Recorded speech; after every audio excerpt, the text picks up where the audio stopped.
Welcome to Tech Life Well with Theo Hale and Aria Wells.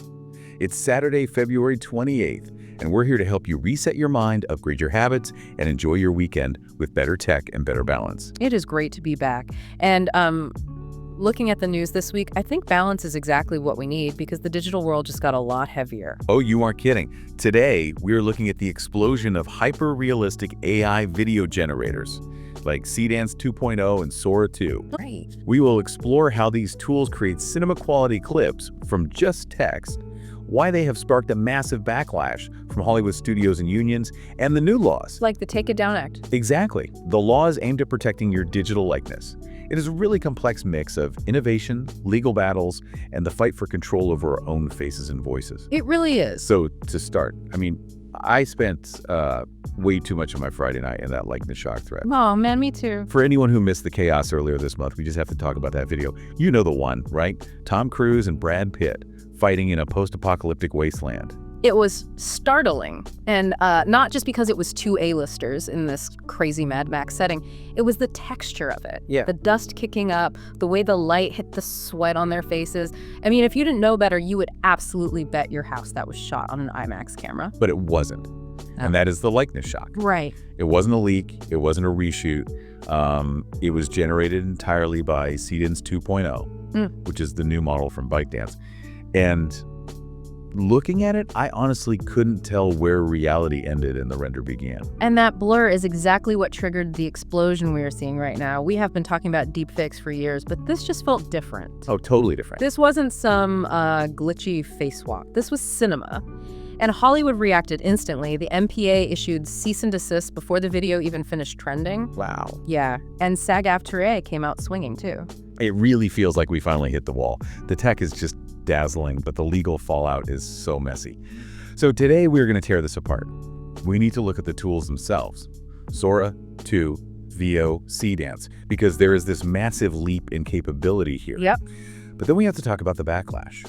And crucially, the new safety nets, right? Like the Take It Down Act. Which is actually the first time we are seeing federal consequences that might send people to prison, not just court. Serious stakes. But before we get to the jail time, let's talk about the magic. Because if you compare this to where we were in, say, 2024, it is night and day. Back then, AI video was kind of... Dreamy? Yeah, dreamy, Yeah. willowy, glitchy. It was pure surrealism. Hands merging into coffee cups, people walking backwards while looking forwards. Right. It was impressive that a computer made it, but it didn't follow the rules of our universe. And that is the shift. Yeah. We have officially passed what people are calling the GPT 3.5 moment for video. OpenAI dropped Sora 2 back in September 2025, and the difference isn't just better pixels, it is better brains. And that is the most fascinating part of the research for me. OpenAI isn't really building a video generator anymore. They are building a world simulator. I saw that exact phrase in our sources, world simulation. Unpack that a bit for us. Well, think about how the old models worked. They were essentially predicting the next frame based on what an image usually looks like. Okay. But Sora 2 is actually modeling physics. It inherently understands 3D space, gravity, and object solidity. The basketball example from the notes really stuck with me on this. Oh, that's a great one. Right. In the older versions, if a player threw a ball and missed the hoop, the AI would just sort of panic because it knows a basketball usually goes in the hoop. Right, so the ball might just teleport into the net or vanish entirely. Exactly, because it was just optimizing for a successful-looking image. But Sora 2 understands that the ball is a rigid sphere and the backboard is a solid surface. If the trajectory is off, it hits the rim and actually bounces away correctly. Yes. It models the failure perfectly because it actually understands the physics of the collision. It's simulating reality, not just imitating art. I remember seeing that other fun prompt, the figure skater doing a triple axel with a cat on her head. Oh yeah, which obviously do not try that at home. Please don't. But visually, it was a massive stress test for the system. In the old days, that cat would have morphed into a hat mid-spin or just melted into her hair. Yeah, a furry blob. Right, but in Sora 2, the cat actually maintained its shape. It had what researchers call object persistence. The AI understood, okay, this is a cat. Cats do not melt. Hold the shape through the entire rotation. And that persistence is exactly what makes it convincing enough to fool us. Plus, now you add in the synchronized audio. Right, the dialogue. Yeah, dialogue that actually matches the lip movements perfectly, sound effects that match the physics. You have a complete package.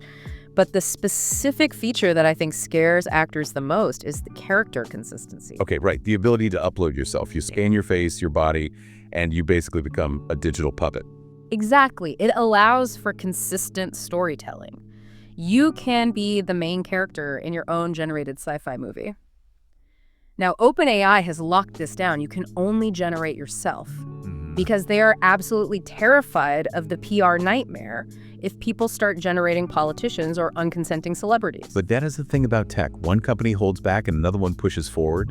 Look at Google DeepMind with VO 3.1. They aren't targeting the make me a meme crowd. They are going straight for Hollywood.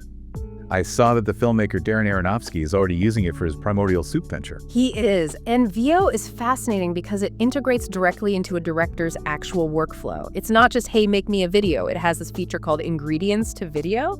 You can edit inside the generation. Like removing a specific prop. Exactly. Say you have this gorgeous, perfect shot, but there's a spaceship in the background that ruins the vibe. Okay. You tell VO, remove the spaceship. And it doesn't just smudge it out like an old Photoshop stamp. It recalculates the light, the shadows, the reflection on the water where the ship used to be.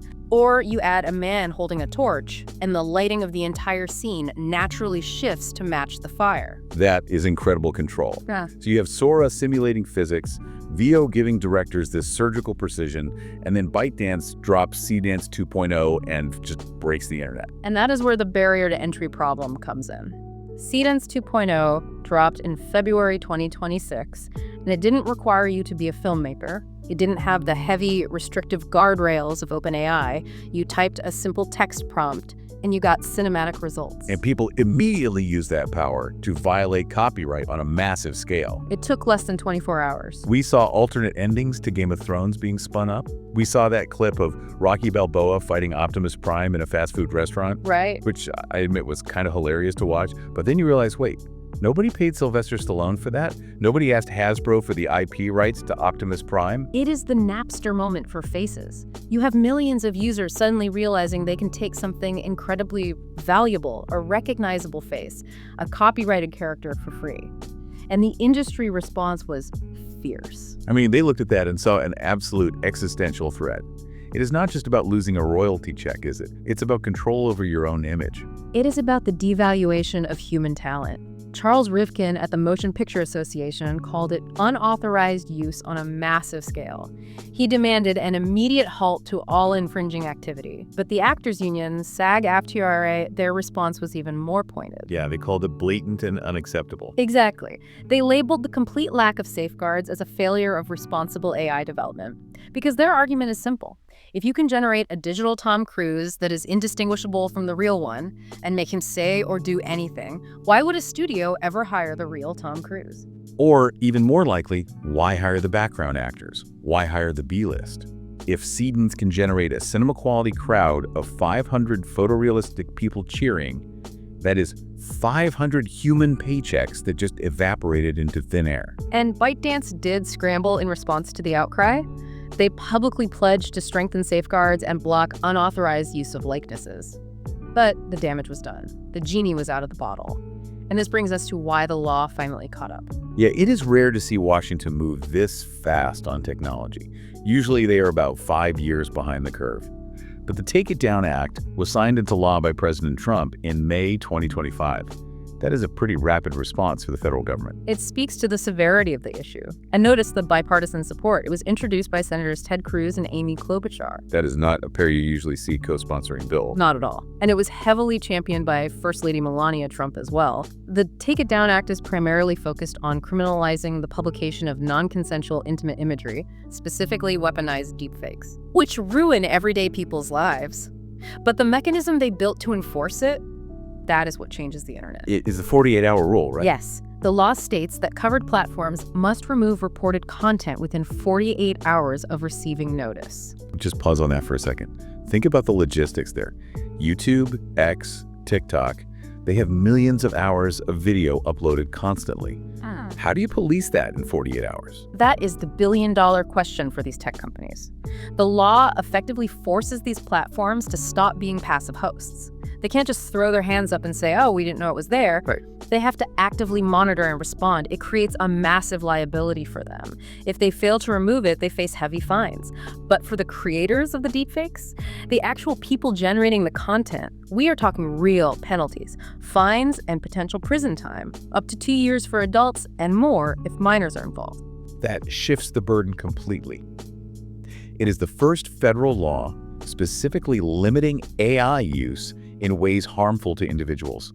For the last 20 years, if someone posted something terrible or fake about you, you had to prove it was bad. You had to beg the platform to take it down. Yes. Now, the platform has a strict legal obligation to remove it fast.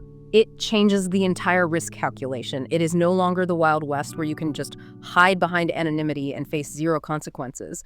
But while the Take It Down Act handles the criminal side, the actual harm, there is still the money side of the equation. Who owns your voice? And that is the NO Fakes Act debate. Correct. This is the proposal to create a federal intellectual property right in a person's voice and likeness. So it moves beyond just privacy.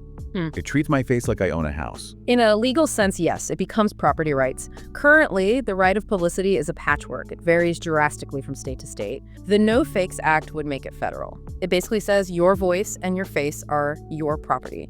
You can license them out, you can sell them, or you can legally refuse to let anyone use them. Which seems entirely fair. If I build a house, I own it. I was born with this face, I should own it too. But I know state-level protections are already popping up. California is already way ahead of the feds on this, specifically focusing on the acting community. Well, California had to be. It is a company town, and the company is Hollywood. In September 2024, they signed AB 1836, which is known as the Dead Celebrity Law. Which sounds incredibly grim, but it addresses a very real issue. It really does. It requires explicit consent from the estate to use a digital replica of a deceased personality. Okay. So you can't just resurrect Marilyn Monroe to sell diet soda unless her family or estate officially agrees. That prevents the studios from bypassing living actors but just digging up the legends. Why hire a new star when we have Humphrey Bogart on a hard drive? Precisely. It protects the legacy of the deceased.